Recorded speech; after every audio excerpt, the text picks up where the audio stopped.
voudrais vous parler de Zemmour. Pour terminer un peu quand même en beauté, parce que c'est une bonne nouvelle quand même, hein. C'est une des rares bonnes nouvelles de l'année 2021 que cette candidature de Zemmour. Bon, moi je dis que c'est une bonne nouvelle parce que c'est la première fois qu'un candidat sérieux, qui a ses chances, parle aux Français comme un peuple libre, comme un peuple indépendant. Les autres, tous les autres, toutes les autres, leur ont parlé comme un peuple colonisé, un peuple soumis, qui a peur de mécontenter sa puissance d'occupation, sa puissance de tutelle. Tout le monde parle en France depuis 30 ans en faisant attention à ne pas énerver l'immigration, voilà. L'occupation. Donc je suis ravi que Zemmour parle aux Français comme un peuple libre qu'ils sont encore. Voilà, ils ne sont pas encore tout à fait colonisés. Donc c'est bien. Donc déjà pour ça, il mérite le respect. Je ne comprends pas qu'on le diabolise. On peut ne pas être d'accord avec lui, mais le diaboliser, le vouer hégémonie, c'est digne d'un pays colonisé, d'un peuple colonisé où tout le monde collabore avec la puissance étrangère. On peut ne pas être d'accord avec lui, mais on ne peut pas le traiter comme ça. Il n'existe pas de candidat parfait. Il n'existe que des hommes et des femmes courageux et courageuses qui prennent le taureau par les cornes. Zemmour fait partie de ça. Tout le monde pense comme Zemmour dans tous les pays du monde, hein, en Chine, en Indonésie, au Pakistan, en Algérie, au Maroc. Il n'y a qu'en France et dans les pays d'Europe, qui sont des pays colonisés en voie de l'être, que Zemmour est diabolisé. Le parti d'Istiqlal au Maroc, le parti d'indépendance, qui a participé au processus indépendantiste au Maroc, pense comme Zemmour. Le FLN algérien pense comme Zemmour. Le maréchal Sissi en Égypte pense comme Zemmour. Sauf que tu changes français par égyptien. Tu prends le discours de Sissi, les programmes de tous les partis politiques marocains. Tu changes c'est le programme de Zemmour, sauf que tu changes tu mets marocain à la place de français. Je veux dire, essaye de t'appeler Jean-Philippe au Maroc. Essaye d'avoir un enfant au Maroc et de l'appeler Jean-Philippe. Là, je reprends la polémique sur les prénoms. Juste essaye ça. Essaye de rentrer dans un collège marocain avec la croix catholique. Essaye de le faire. Essaye de le faire. Là, c'est le symétrique du voile. Essaye de le faire. Essaye d'ouvrir une église ou un temple protestant au Maroc. Essaye. Vas-y. Essaye. Ou en Algérie, ou au Sénégal. Voilà, il faut qu'on soit sérieux. Zemmour, c'est le mainstream. Ses opposants qui le diabolisent, ce sont eux les fous. Ce sont eux qui sont dangereux. Ce sont des gens qui collaborent avec la puissance d'occupation avant que l'occupation ait eu lieu. Ce sont des collaborateurs par vocation, par anticipation. C'est très grave. Zemmour n'a pas de chance. Il arrive au moment où le système a déjà repris en main le débat. Trump a été chassé du pouvoir par des méthodes, par la triche électorale. Donc le système ne fait plus attention aux formes. Le système s'est démasqué. Il triche aux élections. Voilà. Le système censure tranquillement. Il ne se cache plus pour censurer. Voilà. Donc Zemmour va se prendre ça dans la gueule. Ensuite, Zemmour n'a pas de chance, il arrive en pleine pandémie. La pandémie qui est un danger mortel pour la France et la civilisation française. Un danger aussi mortel que l'islamisation. Pour moi, les deux sont c'est l'anaconda et le cobra. Les deux te tuent. L'un te dévore, l'autre t'étouffe. C'est ça, le corona et l'islamisation. Le corona tue la France, il tue le mode de vie français, la liberté, la dignité, le contrôle du corps. Ben quand même. Il n'a pas de chance, Zemmour, parce que la campagne aurait été plus facile si le sujet c'était seulement l'islam, la racaille et l'immigration, qui est un mal total, hein, je dis bien l'islamisme, pour ne pas faire de mécontents. L'islamisme ou l'islamisation. L'islamisation est un mal pour la France. L'islam n'est pas une chance pour la France, c'est une mauvaise nouvelle pour la France. Par de fraction, la délinquance, par de fraction, l'immigration, c'est terrible pour la France. Ça aurait été une vraie zone de confort pour Zemmour. Un écosystème favorable. Là, malheureusement, il faut qu'il se tape aussi la pandémie. La pandémie, je suis désolé de le dire, il y a beaucoup de gens de la bourgeoisie française qui sont pandémistes, qui sont covidistes. Donc, notre électorat est divisé. Pas facile. Mais il a un rendez-vous immanquable, inéluctable avec la pandémie, avec la dictature sanitaire. D'ailleurs, Macron a bien compris le sujet. Il pousse Zemmour dans ses retranchements pour qu'il devienne le héros, le héros de la lutte contre la pandémie, de la lutte contre la dictature sanitaire. Voilà. Et Zemmour, je pense qu'il va devoir prendre cette casquette-là, qui n'est pas évident parce que, comme je l'ai dit, une partie de la bourgeoisie française est covidiste. Bon. S'il gagne, ben, il aura gagné sur les deux tableaux. et il aura été le véritable sauveur de la France, de la civilisation française, contre l'islamisation, la racaille, l'immigration, et contre le délire covidiste qui est une autre offense à la France. Les covidistes sont contre la France. Ils participent à la destruction de la France et de l'Occident. Bon, le moment de l'assimilation est probablement derrière nous. C'est-à-dire qu'il est trop tard, il est impossible d'assimiler tout le monde. Voilà.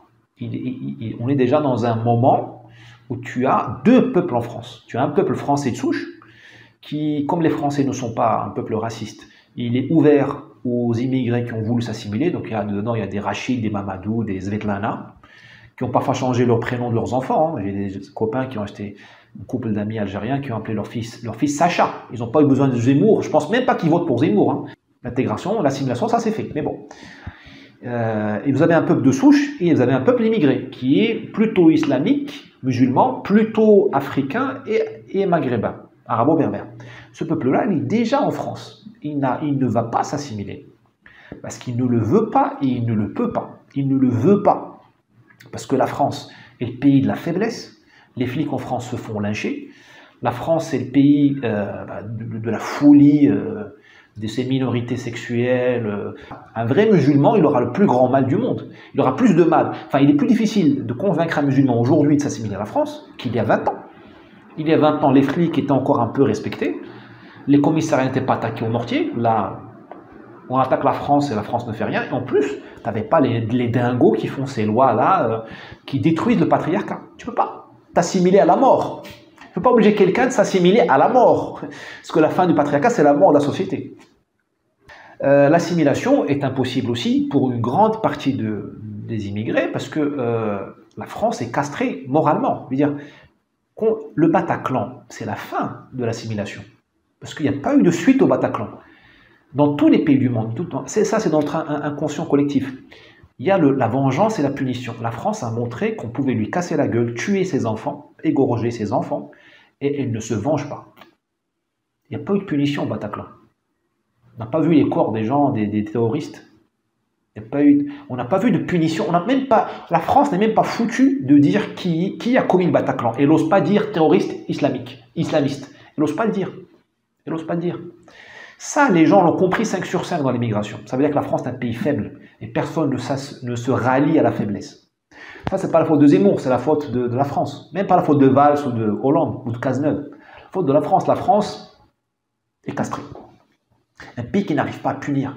Quand tu attaques un commissariat et tu n'as pas de réponse punitive, tu es une poule mouillée. Fini. Fini. Ça, après, tu peux toujours me dire, voilà, l'état de droit, tout le monde s'en fout. Dans l'inconscient collectif, il n'y a pas d'état de droit dans le cerveau reptilien, il y a la vengeance et la punition. Alors la vengeance est mal vue, alors prenez la punition. Un pays qui ne punit pas est un pays qui ne vaut pas la peine.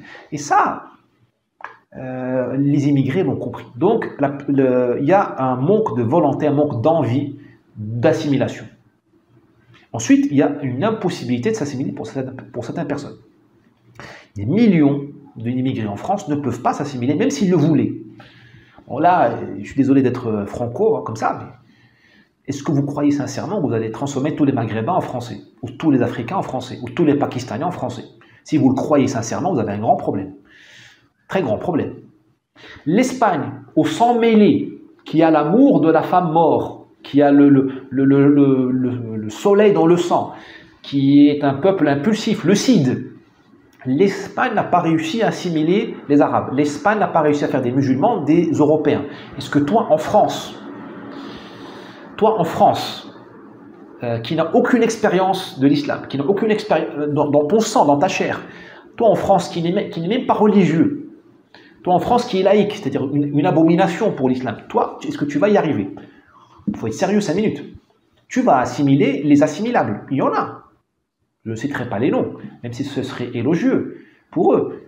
Ceux qui veulent s'assimiler, ceux qui peuvent s'assimiler, s'assimilent tout de suite. Mais tu auras un stock de quelques millions de musulmans qui ne sont pas assimilables. Qu'est-ce qu'on fait de ces millions de musulmans qui sont en France, ou des gens qui ne sont pas assimilables, parce qu'il y en a qui ne sont pas musulmans, qu'est-ce qu'on fait d'eux?